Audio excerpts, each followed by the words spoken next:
Yo, what's up mga kakulot? For today's video, bali nandito nga pala tayo sa Barangay San Felipe, Itziaga, Isabela, dito sa kaibigan natin para tignan yung mga tanim niyang gulay.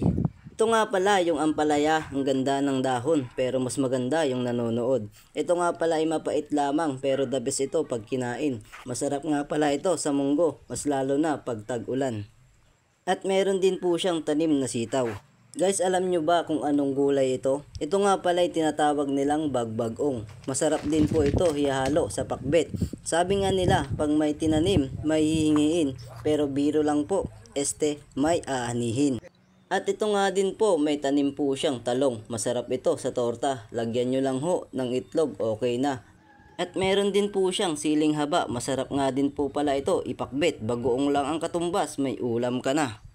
At dito nga pala makikita nyo yung tinatawag nilang tudo. Ewan ko kung tama ako o baka may tama na ako sa'yo. Naks! At ito nga pala ang kanyang kalabasa, ang lulusog. Sagana po kasi ito sa tubig, ulan. Kaya ganyan na lang po kaganda ang kanyang kalabasa. Ito nga pala yung tinatawag na lemongrass. Marami po itong benefits para sa ating kalusugan. Ito nga pala yung tinatawag na dalayap. Napakarami ng kanyang bunga. Masarap nga pala ito sa bagoong. Bale, ito nga pala yung tanim niyang sili. Kulay violet nga lang, kakaiba. Pero pag nahinog, magkukulay red din po siya. Di ko po kasi nabidyuhan ang kanyang puno. Bale, ito nga pala yung may-ari na si Kuya Ubel Parchimento. Maraming salamat sa iyo kaibigan. Pinatuloy mo kami sa iyong magandang tahanan.